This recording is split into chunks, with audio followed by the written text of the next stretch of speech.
need just a few more minutes, Mr. Ken doesn't have his quite ready yet. Not real good. Do I need to call it to order and then just recess until you tell us to come back? We don't have a sheriff. Welcome, everybody. Michael, will you lead us in prayer, please? Our most gracious and wonderful Heavenly Father, we thank you for this day. We thank you for this amazing. Bless them to make decisions and pray. Our county, bless them as that's our truth. 65% on the farm to the trust name. Amen. Follow me in the pledge, please. Pledge Pledge allegiance to the flag of the United States of America, to the republic for which it stands, one nation, under God, indivisible, with liberty and justice for all. All right, let's go right into it, gentlemen. Consent agenda. So moved, Mr. Chairman. Got a motion, Mr. McLemore. Second, Mr. Chairman. Second, Commissioner McDaniels. Any opposition? Motion carries 5-0. Mr. Novak, can we go to the public hearing? You do, Mr. Chairman, if you want to just note for the record, we'll have an audio recording and minutes of the meeting. We have technical difficulties, and if Mr. Murphy lets us know at some point, just for the public, it's not here today, they'll have it as audio.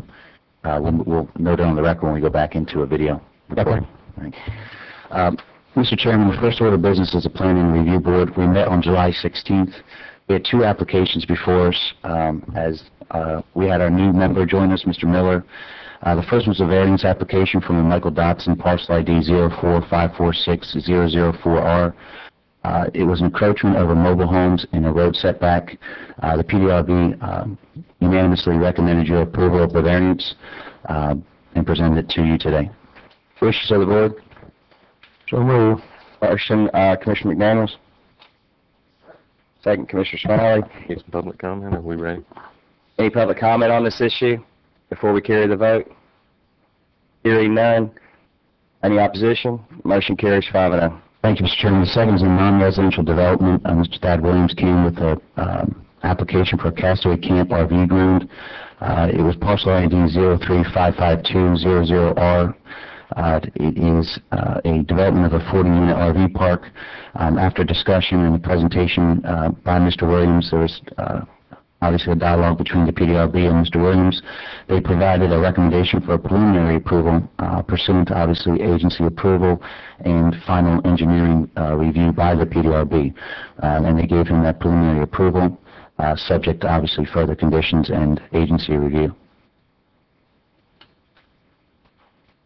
What about, have they talked about with that being off of 386, I know where that property's at, did they get into any of the deceleration lanes or any of that stuff from a traffic count? There was actually a discussion, there was commentary from both the public and the PDRB about the actual entrance and egress into that actual parcel.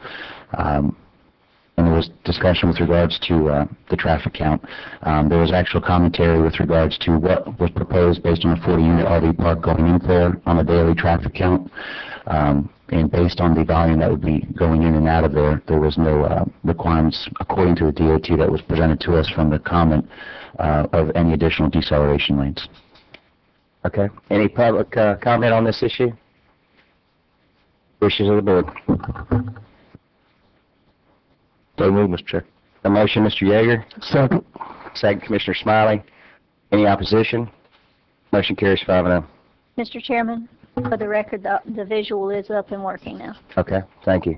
For the public's, again, notice we had the clerk's office recording actively from the beginning of the meeting. We had some technical difficulties with the video with Mr. Murphy, but it's now up and running at 9:10 in this meeting. Anything else, Mr. Novak? Go ahead, Mr. Chairman. Okay. Let's go right into county business. Ms. Carey? Becky? I don't have anything, Mr. Chairman. Go on. Yes, sir. I have a few things to bring up for Ms. Lynn. The first one I have is an invoice from ACA for the Health Department FQHC fourth quarter payment in the amount of $4,076. So moved, Mr. Chair. I was going to say, y'all know how this works. Motion, Commissioner Yeager. Second, Commissioner Smiley. Any opposition? Motion carries 5-0. The next one is an invoice from ACA for the Medicaid for the fourth quarter in the amount of $115,521. So moved, Mr. Chair. Motion, Commissioner Yeager. I'll second. Second, Commissioner Smiley. Any opposition? Motion carries 5-0. And finally, we had a ship recipient that had an insurance claim on the property, and the insurance company made the checks out to the county and the recipient, so we need permission for the chairman to endorse the checks so that we can provide them to the property owner. Have you reviewed that, Mr. Novak? I haven't, but if you want to make a motion subject to it, I'll do that. So moved, contingent upon the attorney review. Motion, Commissioner Yeager. Second, Mr. Chairman. Second, Commissioner McDaniels. Any opposition? Motion carries 5-0. That's all. Let me make a quick cut. Well, I'll come back to Medicaid, but we've got some significant issues with Medicaid statewide, and I'll bring the board up to the attention of that later. Houston?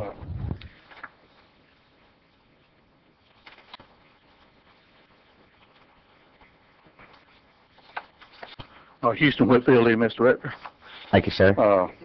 We received bids yesterday on awning over here at the ambulance service, ambulance building. It's going to include awning that covers three ambulances, and then awning across the back of the building. The price on this and on the bid we got with Fisher Construction Company, $21,000. This is within our money that we projected, and we had the money on hand and recommend you go ahead with the bid. So moved, Mr. Chair. Motion, Commissioner Yeager. Second, Commissioner McLemore. Any opposition? Motion carries 5-0. I handed you out a rough draft of an agreement between Bay Medical Center. Mr. McDaniel and I have been working on this, and I talked with Jeremy Novak about this a while ago.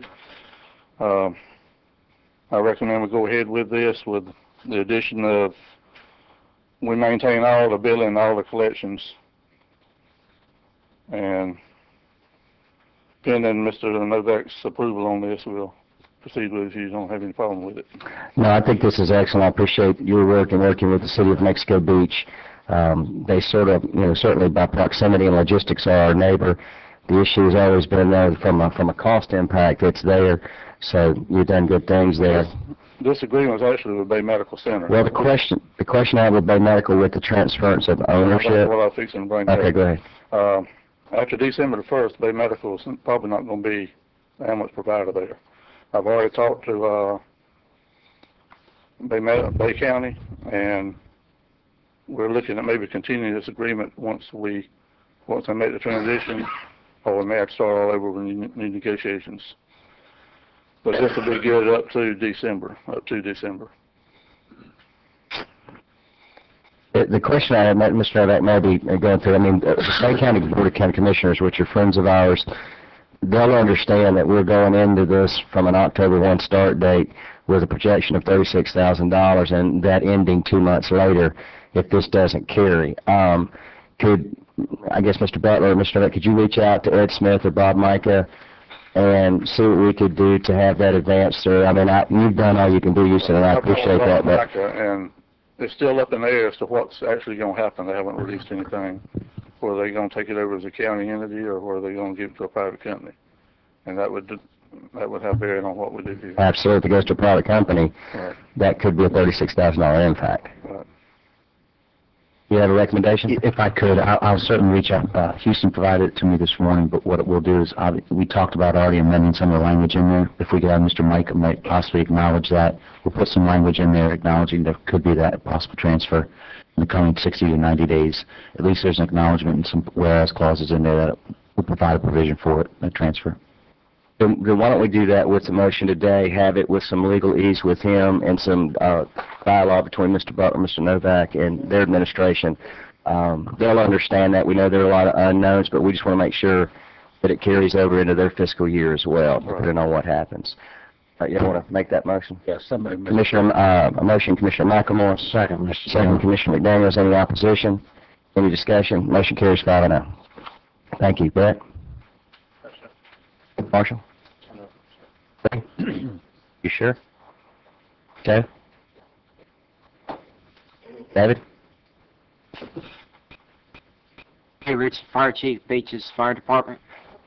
The fire department will be hosting a meet and greet candidate forum this Saturday from 11 to 2 and it's all the District 3 candidates have been invited to attend, and to be at the fire station at 7912 Alabama Avenue, and welcome the public and all candidates to come and participate. Very good. Oh, Mr. Chairman. Tim had something. I'm sorry, what? Dan?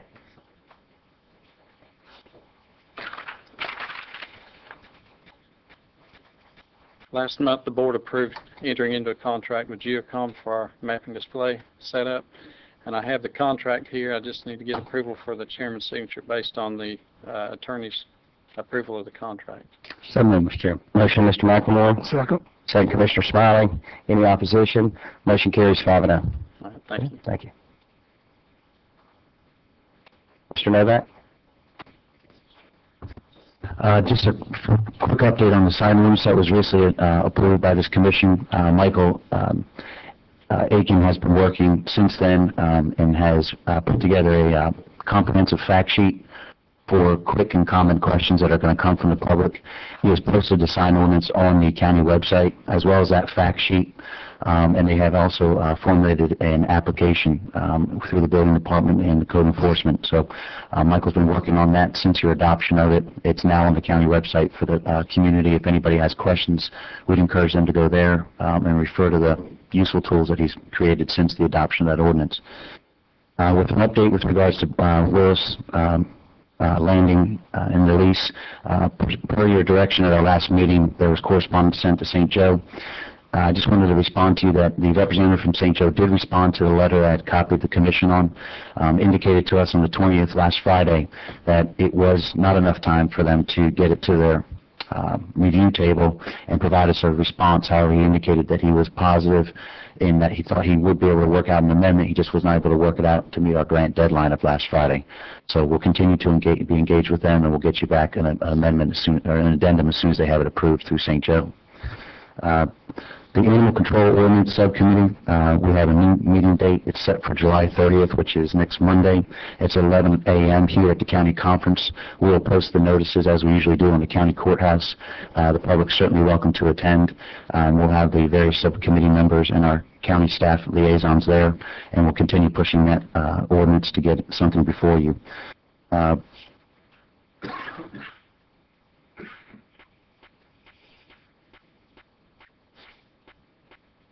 I had two other items. I'm going to bring them up later on if I can, Mr. Chairman. Yes, sir. Mr. Butler? That's all I have this time. Mr. Chairman, on page 38 of the consent agenda, you already approved the insurance recommendation of the insurance committee. In addition to that, I've given you this page. I've got highlighted in yellow. Have some details here and recommended addition to what we've done. And I could just paraphrase this memorandum from me to you. The insurance committee has reached a unanimous recommendation to renew the United Healthcare to include the sheriff's office as part of the plan. And we had a pretty lengthy meeting last week, but we got through it. And there's a recommendation that we stay with United. And United come in with like a 29% increase. I was able to negotiate down, and including the sheriff's office in, got down to like an 18% increase in insurance rates. But another notable point is, number one, starting October 1st, 2013, that move everybody in Gulf County, all Gulf County employees to HSA plans. And it's an attempt to bend the cost curve to keep, instead of going up, try to keep it, it's probably still going to go up, but keep it from going up as far. Also, as part of the transition committee vote to eliminate the current $500 deductible plan. So we have like $1,500, $2,500, and $5,000 choices on the list now, according to how much you want to pay per month. In blue, the administration probably recommends we offer a lower cost HSA plan as a new fourth option. What the committee has done, we worked on 3 plans. It was a regular Cadillac plan that really looks more like a Volkswagen, but then 2 HSA plans, and this is another HSA plan, which is cheaper, very high deductible, but it'll fit some people better than others. And we have, Brett has handed out to you this page. It has 4 plans on it, and this, the one on the right-hand side, is actually the 4th plan that we're recommending, in addition to what the insurance committee had done. Also, number 3, The recommendation is to move forward with a full-blown wellness program, starting with biometric screenings for all employees, followed up by a health risk assessment.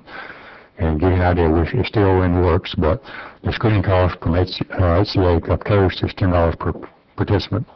Right now, Sacred Heart is saying $25, but they're working with us trying to get that number down. Hopefully we'll be able to do it. It's going to be done here. We don't have to travel anywhere to get this done, but with that health risk assessment, we can have a good point, knowledge of what we do, what shape we're all in, and what we need to do. The last paragraph, in previous board meeting, we received approval to renew the dental coverage with FCO and the life insurance with ING.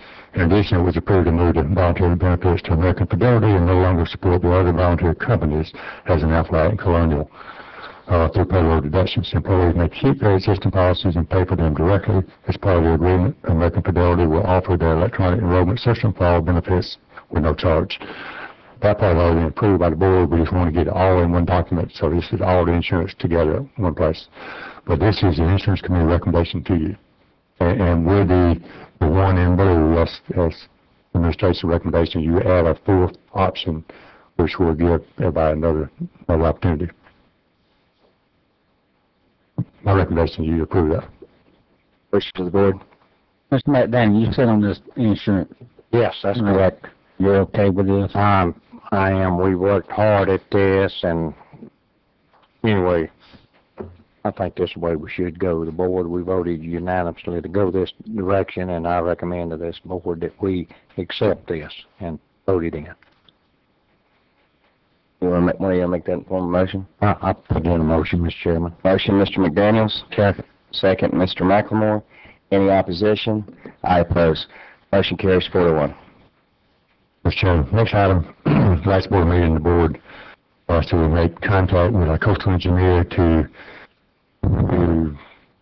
have him consider in the next beach nourishment project or repair project to the beach.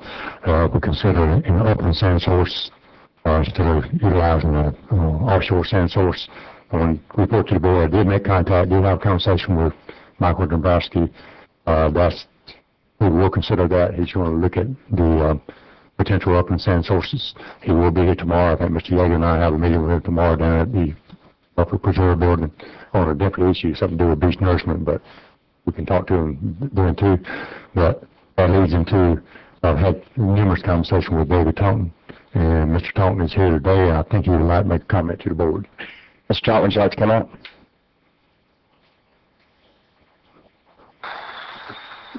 Mr. Taunton, would you give for the record, your name and address, please? Yes, sir. My name is David Taunton, and I'm at 200 Taunton Family Road in Weaver, Hitchcock. It's a privilege to be here. Welcome. It's been a long time since I've been before the board. 18 years ago, I retired here. I used to coach track 45 years ago in Weaver. This guy right here, he was the state pole vaulting champion. Can you imagine? He's still running around. I want to mostly just read this into the record so everybody in the public will know what we're recommending here, what I'm asking the board to recommend. But I talked to Don after y'all had instructed him to do a feasibility study, and I thought it might be our best interest to help him with this study. So that's exactly what this is. But I'm just going to read it, and then I'll answer any question. It won't take but a couple of minutes. It says, use of upland sand would supplement existing sand along the Cape, leaving intact sandbars that are offshore. That's very important. These sandbars are placed where they are by nature and serve to help prevent beach erosion by breaking up walls of water as they approach the beach. It is duly noted in a U.S. government website regarding beach erosion on coastal barriers that, quote, in some situations, mining beach sand has contributed to the erosion problem. Furthermore, the website continues, splits in low-lying barriers, beaches survive severe storms with relatively light effects as long as there is a supply of sand available to restore the beaches, and that's indicating a supply independent from dredging offshore.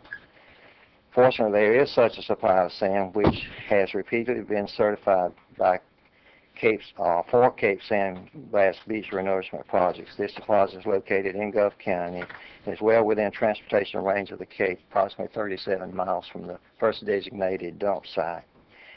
Earlier studies showed that 490,000 cubic yards of sand was displaced by Hurricane Gustav at an estimated replacement cost of $15 million. Clearly, an advantage of using upland sand is that doing so allows the county much more flexibility throughout the project, whereas if you deal with the dredging company, it's that check one time and it's gone, and you're left with what the results might be. For instance, it would be possible for the county, excuse me, to actually administer the entire project. I have to borrow somebody's water here. A 10% administration fee would produce $1.5 million to the county for their services. I'll say we got some water. The county has the necessary personnel to handle this task with very little additional expense to the county. An additional 10% could be paid to the county engineering firm for handling all surveying and engineering aspects of the project, along with verifying the proper placement of the sand along the beach. This would result in an additional $1.5 million that would stay in Gulf County. Thank you, Becky. This would leave a balance of $12 million of the $15 million for purchase of the sand, hauling the sand, and placement of the sand on the beaches. The long-standing purchase price of the upland site is $10 per cubic yard. The 490,000 cubic yards for the project would cost a total of $4,900,000. Local truckers have verified that a fair price for hauling the sand would be $8 per cubic yard. 490,000 yards at $8 per cubic yard would amount to $3,920,000. At least one local contractor has stated that placement of the sand along the beaches could be done for $2 per yard. 490,000 times $2 per yard is $980,000. The total cost of administration, that's $1.5 million. Engineering and surveying, $1.5 million. Purchase of the sand, $4.9 million. And hauling, $3,920,000. And placement, $980,000. would come to a total of $12,800,000.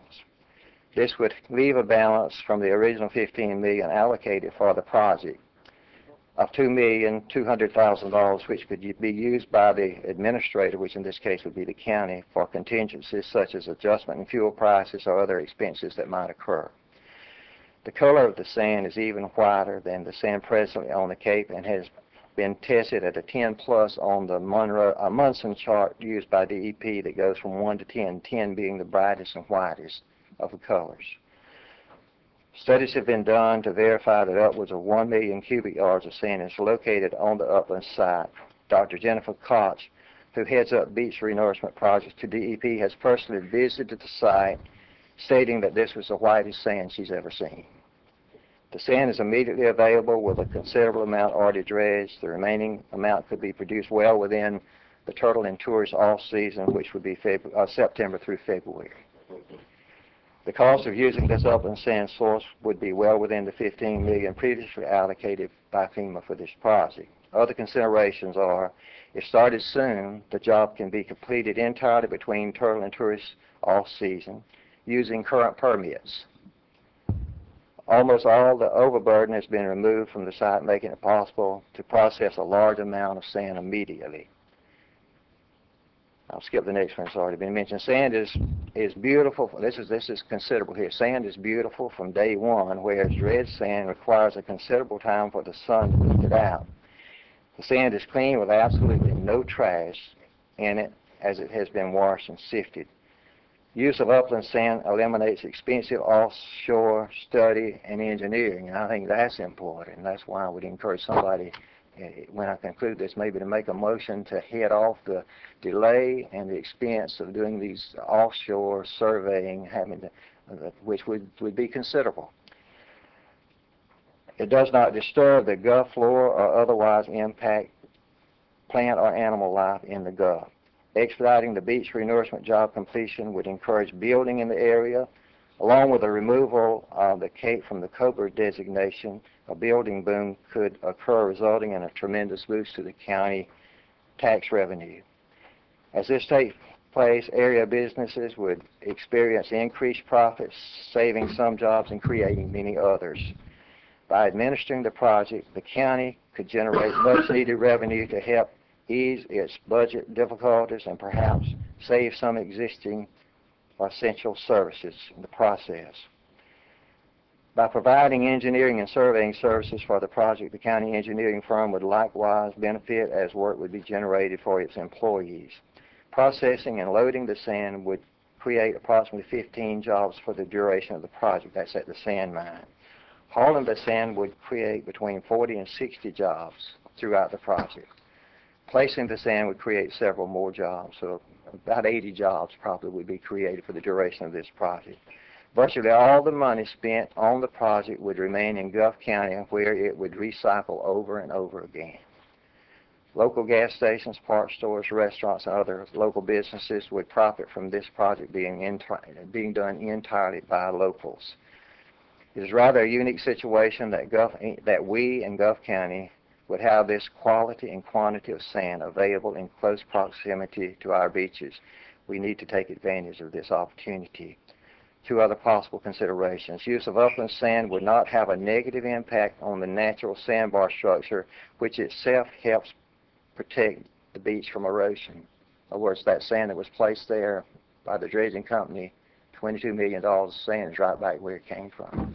That's where the good Lord put it. And what it does out there, it cuts off the bottom of these enormous waves that are coming in. This inland sandbar then can handle what's left. But when you go out there, dredging is like this. It creates mountains and valleys. It doesn't go smooth. And when you create a valley, that allows these large waters to crash on in, just overpower the inland sandbar. And then that's what the study meant, that it sometimes causes or contributes to the problem of erosion more than it helps. Use of upland sand would eliminate the possibility of increased rip tides, as it is possible by disturbing and reconfiguring existing sandbars by offshore dredging. I've even asked for a study in the Panama City area to see if there's any relationship between the increase in rip tides and the offshore dredging, which makes sense to me that it possibly could be. Thank you. Thank you, Mr. Totten. Any questions from the board? Can I say, yes, Mr. David, and Mr. Butler, let me ask both of y'all while we're here on this. Can we get close to the price compared from the sand mine to the dredging? I think we're looking and listening to all this, I think that's what it's going to boil down to. I think if it boils down to that, this board's not, I think if it boils down to dollar against dollar, this board's not doing their job. This board has the right to do what's in the best interest of Gulf County. We spent $22 million that went to a company in Virginia. The sand went back to where it came from. The money went to Virginia. We're starting all over. I think all these considerations that we set forth here are to be considered. If it's a dollar to dollar, very likely the dredging would be cheaper. That's just up front. Okay? Okay. Thank you, sir. Thank you. Thank you, Dave. Well, again, Don and I have had this conversation about the hauling sand versus pumping sand. We meet with Michael Dabrowski. Is that tomorrow, Don? Tomorrow. To talk a little bit about it. You know, it does make sense to me that if you're adding sand to the system, instead of, you know, just keeping the same amount of sand out there, that you know, it makes sense to me that it may stay there longer and it'll stay in that system. So that's just something for MRD to answer for us. And when do you have that meeting? Tomorrow. All right, Mr. Butler? That's all. Sheriff? Before we go to the commission, I know the TDC has some things. I know Workforce is here with their budget. Jennifer, would y'all like to come up, please?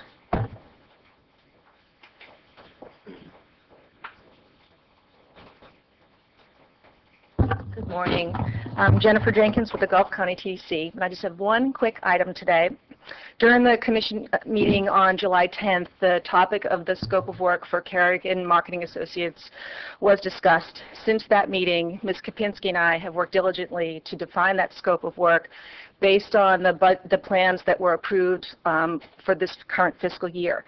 Knowing that we now have a clear understanding of the scope of work and the cost associated with that work, I'm asking for your approval for the TDC to continue to work with Kerrigan Marketing Group on these defined issues through September 30th. Should you approve this request, I will craft a letter immediately outlining the scope of work, the timing, the expectations, and the costs, and deliver it to Kerrigan Marketing. Yesterday, the TDC's Budget Committee met, and we discussed this issue at length. And it was a unanimous approval that I come up here in front of you today and bring this issue to your attention. The TDC's full board meeting is tomorrow, and I will report on your desires to them. This letter that you're indicating will clearly indicate at the end of September that there is a termination of services. Yes, sir. No continuation of projects, no something's left over, none of the yah-yah that we've been going through. It's a clean break as of that date. Yes, sir. Every piece of work will be outlined in that letter, as well as the expectations that I have of Kerrigan Marketing Associates to help me through September 30th, garnering all our assets, all our knowledge, so that we can move forward and have a clean vision for our marketing program. Okay, wishes of the board? So moved, Mr. Chair. Motion, Commissioner Yeager, second, Commissioner Smiley. Any opposition? Motion carries 5-0. Thank you. Gary and Kim?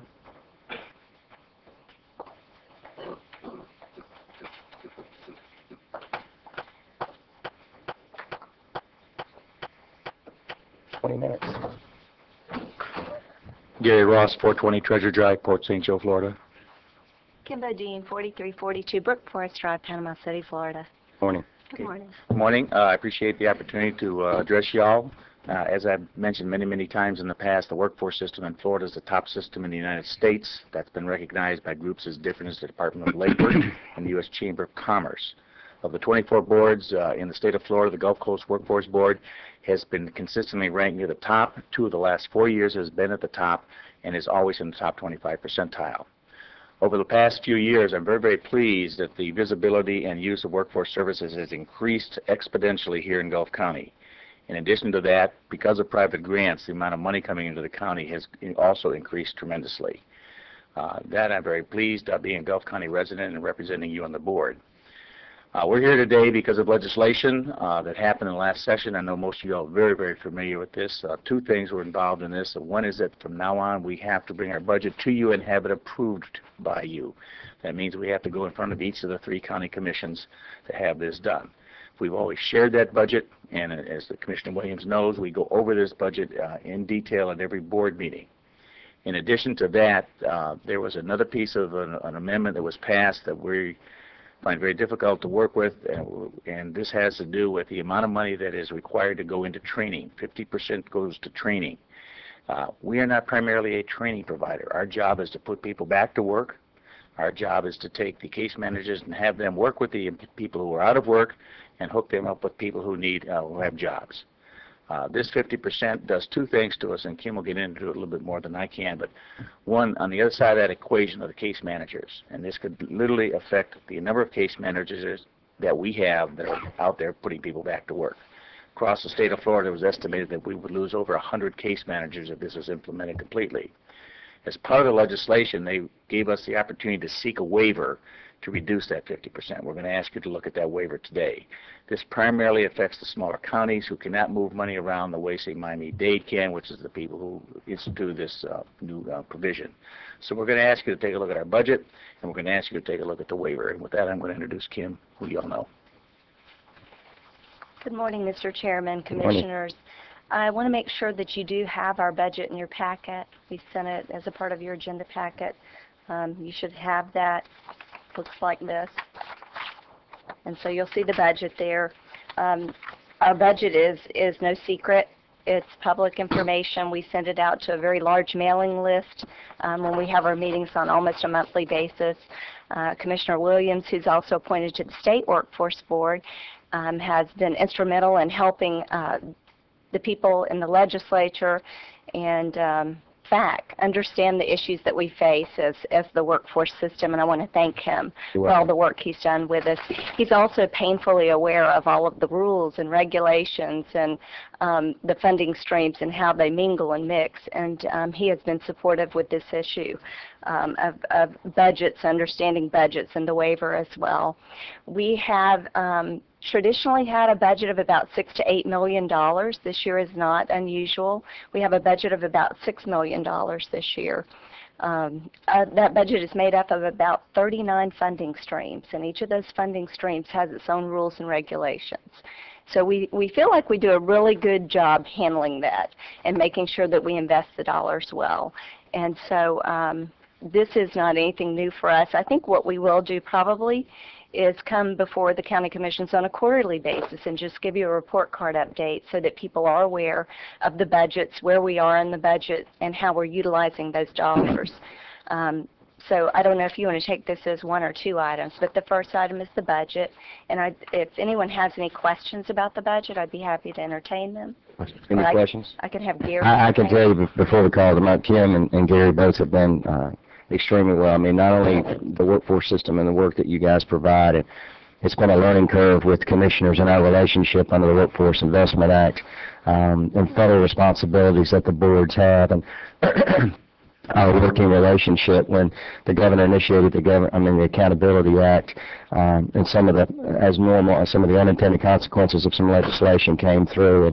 But you guys have done an outstanding job, and it is amazing to me to see not only the different funding streams, but the work product that comes out on the other end. It is amazing to me what you guys do to put people back to work in our counties and in our states. So thank you. Mr. McLemore? Yes, and gentlemen, this goes right back to Mr. Taunton with the sand deal here. I would ask y'all to work tirelessly on getting this job done locally. This would be huge for Gulf County. Yes, sir. If we could get this job completed. Huge. I'm talking 60, 70, 80 people working, not counting the money that it's putting out. So I would ask the board and you to really work on this issue. Of using local vendors? Local. Yes, sir. Yes. Commissioner McLemore, this is the first we've heard of this. It sounds to me like something that we need to take a look at, and we'll talk with Mr. Taunton before we get out of here. See where we go. Yeah, if we want to put people back to work, this is an opportunity to do it locally. Yes, sir. And I'll talk about the Restore Act in a few minutes. We'll talk about Kim's involvement there. So she will play, and Gary will help us play a major role in what you're asking. Okay, we've got two different components. One is the budget as a whole. Any questions? Any comments? Somebody want to make a motion and accept? I'm going to make a motion. Got a motion, Commissioner Smiley. Second, Mr. Chairman. Second, Commissioner McDaniels. Any opposition? Motion carries 5-0. The second component is the waiver request that she'll present to the board I'm on.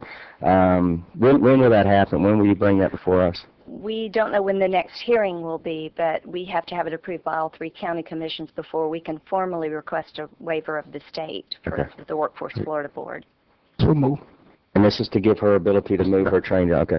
Got a motion, Commissioner Smiley. Got a second, Commissioner McDaniels. Any opposition? Motion carries 5-0. Wow. Thank you for your support. I thought I was going to have to go through a long discussion of this waiver, but I do want to tell you that, again, your support means so much to us. We have really felt the pressure. We've come under fire because there were a few workforce boards in the state who really just didn't act in good faith. And so, of course, when that happens in a system, everyone takes the heat for those actions. And I can't tell you how much I appreciate the support we've had from you over the past year, especially Bill Williams and Gary Ross, who have met with the governor's office, who have met with the legislature. It's been overwhelming to me that we have people that support us so much. We, Bill Williams has said before, when we go into some of these meetings where the workforce boards are getting beat up on, he kind of compares it. He says, well, I would say that meeting was Lions 3, Christians 0. And so, I'm so pleased that he understands most of the people that are in the workforce system. They want to work for the areas that they represent. We really just want to help the people that live in the counties that we serve. We want to help our employers. We want to help our job seekers. We want to help opportunities for our youth. And that's really what we're about. That's what we should be about. So thank you again for your support. You're doing a great job. Get in behind this project.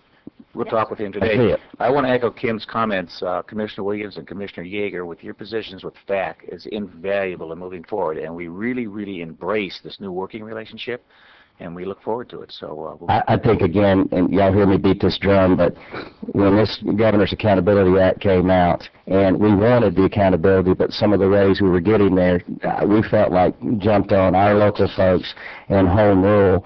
And I've made the joke here before. I got appointed on the board in December, and I'm testifying against the governor in January. I didn't know how long I was going to be on that board.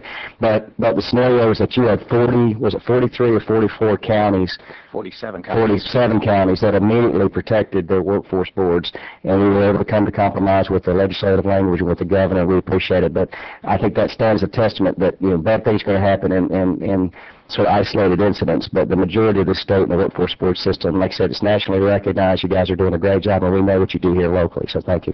The governor is going to move his legislative agenda in August, September, which is very, very early this year. We don't know if he can do that or not, but we'll be working with you guys to make sure that we're taken care of on that. Okay, thank you. Thank you.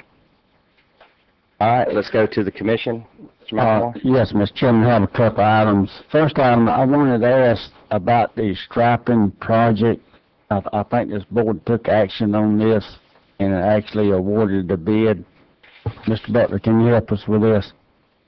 They've been notified, and we have not heard anything back from them. We can follow up on it. We got two projects. Striping. We're talking about Iowa and Bay City or Brookfield. Yeah, Okay. there's a couple. We need to move forward on that. I would ask that we do that, Mr. Butler. Another item I want to discuss, and I want to recognize them. Fellas, we've got these girls softball team, and we ball up there, it's 10 and under. They just went out and won the state championship. I mean, and they're on the way to the World Series. You know, this is what your parks and your ball fields pay off at the end of the day. These girls, I watched these girls practice and play ball up at Honeyville for the last 3 years. Now look where they're at. State champions. You know, so I want to recognize those girls, and also I think we maybe had, Lee, you may help me with, I think we had a 12 and under that were second place or whatever. So, you know, we got a lot to be proud of. And I'm proud of those girls. Absolutely. Thank you, Mr. Those fields and the things you've done, and these kids, I mean, you know, my girls played ball, and it's great to see it. People don't realize some of the investment that's put there, but instead of it going to juvenile justice and different things that we have with those issues, we've got good kids coming through and making a difference for the county. Anything else? I'm good. Thank you. Commissioner Small? I'm good. Commissioner Yeager? I'm good today. Good. Bad gum. Let me just make a couple comments. Yes, sir, sure. Go right ahead. Since we're talking about those girls, also, the Gulf County 4-H went to the state horse show 2 weeks ago. Out of all the states, small states, the 5 girls and 1 boy that went down there, they placed second in the whole state in the championship. And we have 2 girls leaving next Friday to go to the regionals in Perry, Georgia. So the youth in this county have done a tremendous job and got a big support from the people in the community helping go to all these places, and I know they do appreciate it. That's Mr. Carter's horse club and group that's going to Perry, Georgia, 2 of the seniors next week. Very good. Mr. Carter does a great job with his programs. I think that would be another one recognized. Mr. Chairman, if I can, just to respond to Commissioner Yeager, with regards to our most recent discussion, as a reminder, next Monday morning at 9 a.m. you all have a special meeting. Michael Spellman will be down here with his report and his presentation to you all. It's been noticed. It'll be put on the courthouse, but I just wanted to remind the Commission and the public as well with regards to your redistricting and your Voting Rights Act. That'll be brought up next Monday. Very good, Jim. Just a couple quick items. I think all of us have seen in the media and with the injury to State Attorney Hess's son, I'd like the board's permission to send a letter on our behalf, and certainly to the public as well. But we have his address. I think most of you know that he had a injury in an explosive device that has certainly has him in Bethesda Medical Hospital. And I'd like to send a letter just telling him we appreciate his service and the things that are there. I know that there's a lot of campaign stuff going on, but that's a son, and that changes the whole scenario. So I haven't been able to get a hold of Judge Hess to tell him, you know, much appreciated, but I know he's with his son. But with that, I'd like the board's permission to send a letter. Absolutely. Got a motion, Commissioner Yeager. Second, Commissioner Smiley. Any opposition? Motion carries 5-0. Really, the only other item, you know, we went to the meeting on last Friday. I know Commissioner Yeager was there and myself on the restore. And it's so important that people understand how this is actually done instead of walking around with a lot of misinformation. The federal legislation, that we're going to set up a meeting, we're having meetings in a community type scenario. It's important that everybody understands we've got 8 counties working together. The federal law talks about those counties and the formulas and the things that are there. We've got the 25% formula that's running down to the side of the state. But there is a local component that we need to work with. This board, it will be post my tenure, but this board is by federal law the decision-making body. I know there are a lot of people out there that say that, you know, this, that, and the other, but they need to read the federal legislation. But this board will make the decisions on where we go through. Now, that being said, we have a lot of shareholders and stakeholders in this community that need to be involved, and I think starting this initial phase, as a chair, I'd like to appoint Joanna White from the Port Authority to be working with us. I've already talked about Barry in the last meeting. I missed Mr. Novak in the last meeting, so I'll come back and pick him up off the sandbar. You're now with us, Mr. Novak. I've asked Bill Kennedy to serve from the city of Port St. Joe. I've asked Philip Gaskin to speak or represent the city of Weewee-Hitchcock. Loretta Costin to represent the academic scenario and the workforce side that we're going to need in that process. Mr. Butler obviously was there. Mr. McNamara, we talked about Kim Bodine and the workforce. They're going to play a very integral role in that process, so Kim Bodine serves in on that board. And we've already talked about Jennifer Jenkins. And so this will be our initial board. I've asked Mr. Butler to give us a date within the next 2 weeks where this board can sit. It will be open to the public, so I can give a public presentation of basically the 4 pots of money. We'll describe everything from before restore, the NERDA dollars, the restore dollars as they fall through, where the legislation says what goes to local government, what is the consortium scenario of working with the state and the federal government that we have to go through that grant process, etc. We're going to have a lot of naysayers out there that talk about they know how these dollars should be spent. I don't have any other way to tell you, but they don't have a clue. They haven't been involved. They have no idea. And we need to keep our community very solid in this so that we're working with other communities. This is not just about Gulf County. It's about the region. It's about the panhandle. And we've worked very diligently with our other counties. We have a funding formula that we're working on based on product, shorelines, etc., that we're coming up with consensus on and how these dollars are to be spent.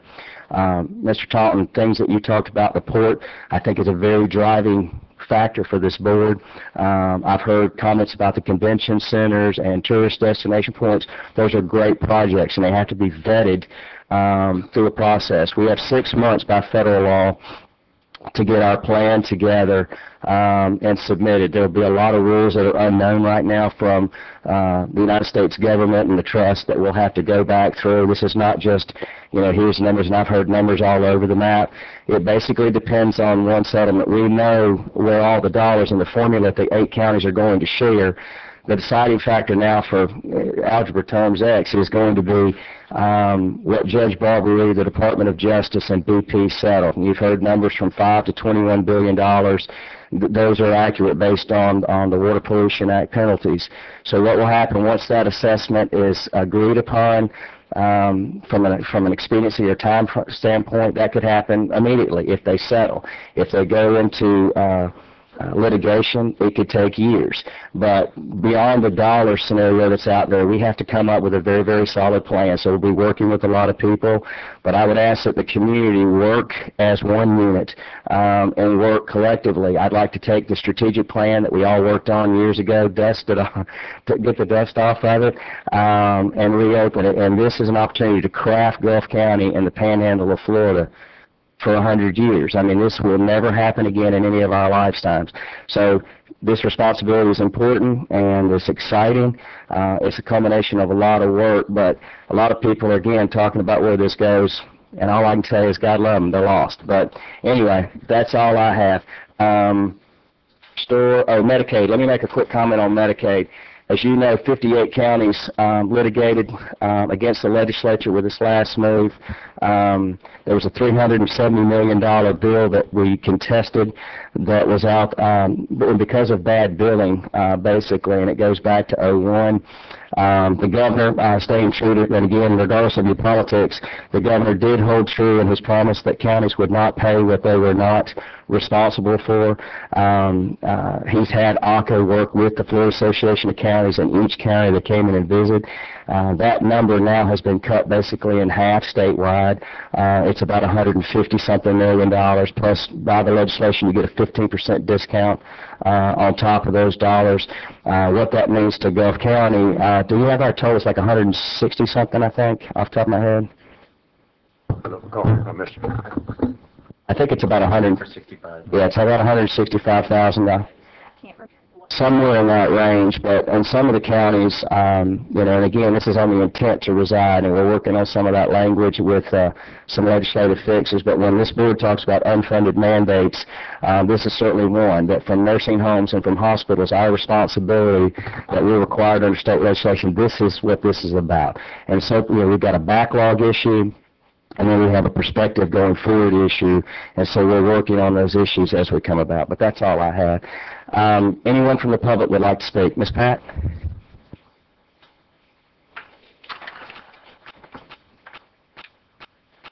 Pat Hardman, Coastal Community Association out of the Cape. I just want to encourage y'all to look at Mr. David's proposal. It does make sense that if you add sand into the system that's not there, that you're going to slow down the erosion rate. It does make sense that you're not dredging and moving the bottom out before. And the most thing that makes sense is its jobs and money stays in Gulf County, not sent outside of the county. And that will regenerate. It's not going to go out of the county. It's going to be spent in the grocery store, the shops, and the restaurants as well. So really consider that is an excellent proposal that makes some good sense. Thank you.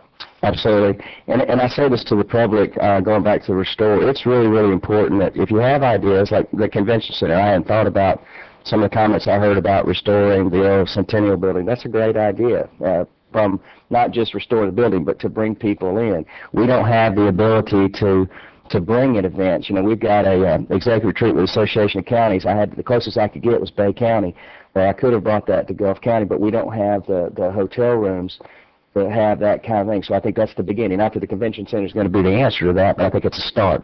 Anyone else from the public? Then I have one presentation I need to do. Yes, ma'am.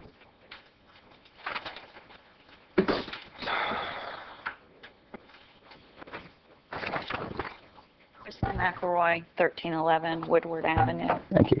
I have a statement, and the reason I put together statements is so that I won't be taken out of context. And each one of you has a copy of the statement along with the county attorney and also so if you'll bear with me. In your packets as well, there's supporting documentation.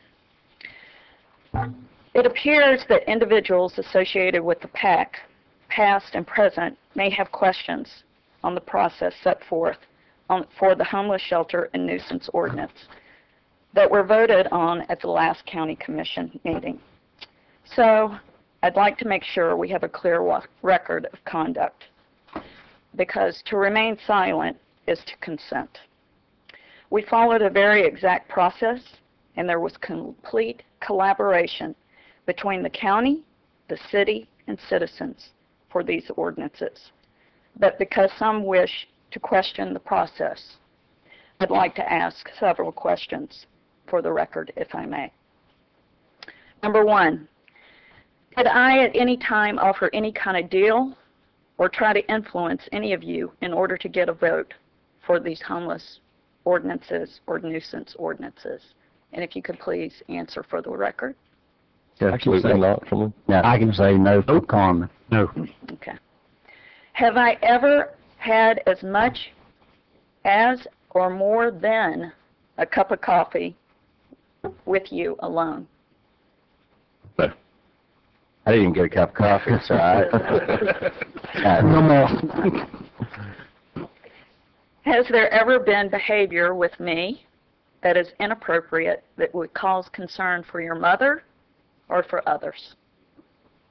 No. Okay. Here are you have a copy of my Board of County Commissioner application for appointment for the Gulf County Advisory Board or Council request, and also my resume. And I do have a... Yeah, let me ask you a question. What is this for now? What do you... So, Jeremy a few weeks ago put out applications so that if in the future okay, I got you. You want to volunteer for subcommittees, etc., then you have my credentials. So I wanted to make sure that you also have a resume with all of my work history Thank you. and my capabilities. So I do have a bucket list of items that I care about a lot for this county. Our port, our drinking water, county-wide recycling program, instructional aquatic activities for our teens and young adults, diverse fruit and vegetable gardens to assist with healthy ecosystems and provide food and economic opportunity for interested citizens, our bee industry and honey production, and other cottage-type industries, and the EDC, which... Got a motion to continue? So moved. Got a motion, Commissioner Smiley, second. Commissioner McDaniels, any opposition? Motion carries 5-0. Go ahead, ma'am. Which brings me to the paid-for advertisement by Jim Garth PAC. I've joined the EDC and look forward to it being a thriving success. So when I saw the claim and blame game in Jim Garth's PAC ad, I decided to do some research. And I understand from Gary Magison and Barry Sellers that Jim Townsend, the ex-EDC executive director, lived in Atlanta and never moved to Port St. Joe. That's Ed Nelson. Not Townsend. All right. Thank you for correcting that. And he would come in for meetings and then stay a couple of days and leave again, and this was a pattern of behavior. As well, I pulled the minutes for the special county meeting, and they were February 2nd, 2011. And what I noticed was the decision to dissolve the EDC came with quite a bit of discussion led by Bobby Pickles, Chamber of Commerce Board President, on the concept of consolidation and coordination between the Chamber and the EDC. I also read in the minutes that Mayor Magison stated the goal is to try to make things work better at less money. The county and the city have been putting money into the Chamber of Commerce and EDC for years, and it has not worked. It is, as well came to my attention in this document that Jim Garth and Tom Graney sat on the board for the EDC, Jim Garth being the vice chairman of the EDC. And Jim Garth stated in the minutes that it will not work for the Chamber of Commerce to manage the EDC. There were quite a few participants at this meeting: Matt Fleck, Tim Kerrigan, Gary Ross, Barbara Radcliffe, and after various inputs, the vote was taken 4-0 to proceed with consolidation Chamber of Commerce model. There were as well minutes from the May 19th, 2008 County Commission meeting and the EDC, which were very informative. The information concerning incorrect, negative information and false statistics in an economic summit brochure available to the public. County Commissioner Chairman at the time, Chairman Traylor and Don Butler, pointed out the inconsistencies in the brochure to the EDC members, Jim Garth and Tom Graney, and as well Economic Summit member Gail Alsobrook and Eric Davidson. It as well mentions, what do you want to do? Gentlemen? So moved. Got a motion, Commissioner Smiley. Second. Second, Commissioner Yeager. Any opposition? Motion carries 5-0. It is well mentioned in the Economic Summit meeting that was held on May 3rd, 2008, that none of the commissioners nor Don Butler were aware that such a meeting was being held, and no input was given from the commission on the Economic Summit brochure. So how can you put the decision to dissolve or consolidate the EDC on one person? That's a mystery. From the various minute documents, it reflects the EDC that there was poor management, poor communication, a lack of trust, and a will to turn the ship. Do any of you gentlemen have anything to share besides what I've just shared in the summary? You don't want to hear me. Okay. I'm going to skip the next, what I'd like to go down to, and of course you can certainly review, and the document is for the record. One item I'd like to address is the PAC website, and it states, if you wish to contribute time and money to our cause, please contact us for information. Direct payments be submitted to P.O. Box reflected below. We welcome any and all help you can spare in these tough times. Donations can be kept confidential. By law, no they can't. And anyone who believes this is right and what Jim Garth's PAC states on the web site, quoting John 8:32, then ye shall know the truth, and the truth shall set you free. Why should they be afraid to speak the truth and have their name attached to the efforts? I have a list of the donors that was publication on July the 13th. And I'm just wondering, have any of you heard from any of these donors concerning donations? I haven't. Okay. In a conversation last week with Tom Sims before the Republican Forum, he stated that Jim Garth has put forth several items of communication that were and are incorrect. I'm going to skip the next item and just wrap it up. I hope that candidates that are not voted in office will have their own bucket list and will work from beginning to end to see change happen in this county in a positive way. This will only help our county. The world doesn't need any more armchair quarterbacks or cheerleaders. We need people on the field that have a hunger to win and operate in a sporting way with no sandbaggers. I have to have a motion to continue. I'll give you that motion. Second. And a motion second. Any opposition? Motion carries 5-0. And don't blame others for your failures in life, because that's where the best lessons are learned. The last document is a positive economic news for our county, and it's the Residential Real Estate Activity Monthly Indicator Report, and it's trending in a positive direction, and I have a copy for that for you as well. So I just want to be clear that I'm an independent thinker. I'm not a member of any tribe, but I am willing to be a part of a team that wants to do the right thing for this county. And I'll continue to stand at the podium and talk about issues.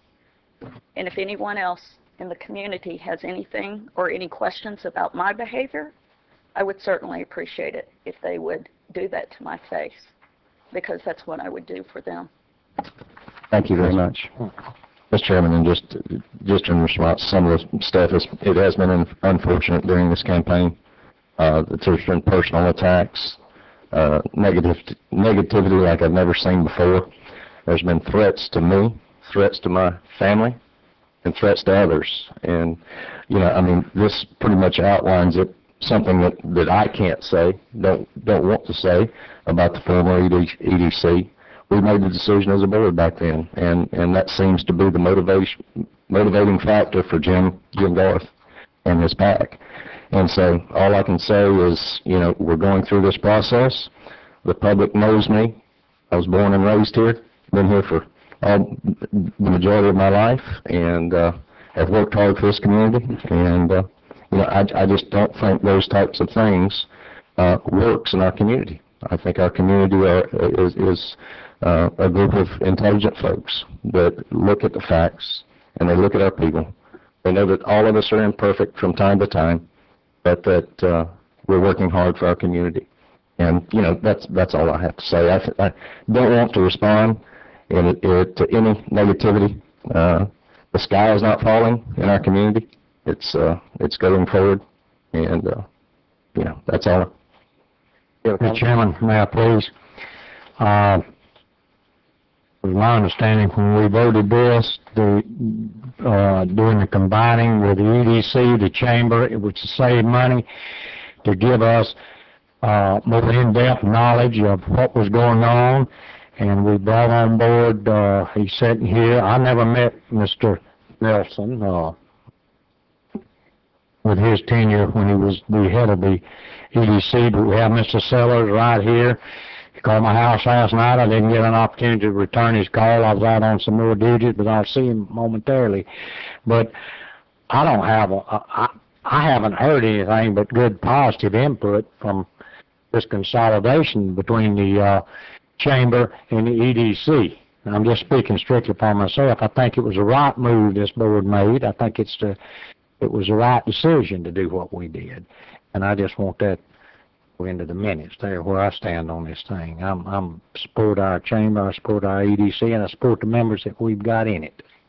Well, I'll go a step further in the process. I think what we have is not to defend our decision on the EDC or the chamber. We make lots of decisions. People can dislike or like what we do, etc. There's a process.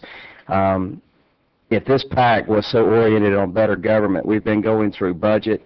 We had a budget hearing this morning. There were 0 representatives of that group to talk about better government. This is an insidious cancer that is attacking this community at the guttural level. They've got bad intent, they've got bad motives, and they want to destroy people. This is a small community. We've got less than 20,000 people. We should be pulling together versus pulling apart. And I've never seen, even at some of the state and maybe at the national level, but I've never seen the attacks at a personal level that have been yielded by these people. So I would ask the community to rise above it, hold your community leaders accountable, but they're your friends, they're your neighbors. You can like them or dislike them, you can vote for them, you can vote against them, but the personal attack that we have gotten to is a very destructive cancer to this community, and if we don't fix it, it will destroy us. We've got a lot of work to do, and everybody plays their part. We got to deal with the city, we got to deal with these different stakeholders, just like this Restore Act. But this garbage that these people keep throwing out, I ask the public to look above it and hold people accountable. That's not the issue. You want to question the EDC and the decision, but there comes a time when, and I agree with Ms. McElroy, y'all make, I say this all the time about being raised in Overstreet. I was brought, if you have an issue with somebody, you look them in the face and tell them there's an issue. You don't have power behind a computer in a game. So I admire somebody that comes to that podium. Even when we were running at different times, if someone said, I'm not voting for you because of this, and it, you appreciate that. You admire the fact that they'll stand there and not play games. So I hope the community takes that and we move forward. But yes, sir, go ahead. I'd also like to comment on that very brief. Here I am with Pat. Come and get me. I'm here all day long. I'm not scared of what you have, but leave my family alone. You're crossing the line when you jump on my grandbabies, when you jump on my family. That's my message for you. All right. Let's move to a positive note. One of the things that we have that I think is very opportune for the community, I mentioned in the last couple of meetings, that is the incoming president with the Florida Association of Counties, that the Association of Counties sets up a scholarship for a person in our county. They want it to be a county employee's child that has the desire, obviously, that they've done the merit work, they've done the scholarship and the academic work, but that they have an endeavor to move forward into, with us, oh my God, love them, into the government and public service. Public service should be an honorable area. It should be an area where we try to do the best we can because it's about our community, it's about our nation. And I apologize that this gentleman had to see sort of the negative side, but I hope that you represent the positive side. And with that, Marshall, if you would come up, and Ben, if you and your family would come up with your son, we'll have a formal award and presentation coming from the Association of Counties, but it is my, y'all come on up. It is my honor as the president of the Florida Association of Counties and representing all 67 counties to honor Ben's son. I think most of you know Ben that works for us, Torrin Guthrie, as the Presidential Scholarship Award winner that we also named in honor of Marshall's son as we go forward. So I'd like to present that check. Can y'all join me down there? Yes.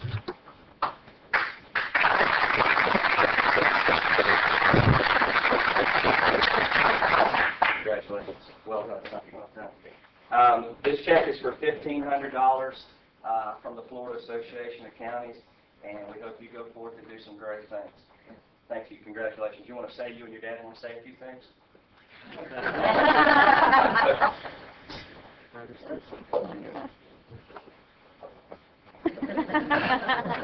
Sort of put on the spot. I'm considered the vocal one in our family, and I don't say a whole lot. But on behalf of Torrin and our family, we truly appreciate the opportunity that's been afforded us. Torrin will be starting TCC in a couple of weeks, and that will definitely be a big boost in that direction. Great job. Congratulations. Item for adjournment. You lost. What did I do? That wasn't my fault.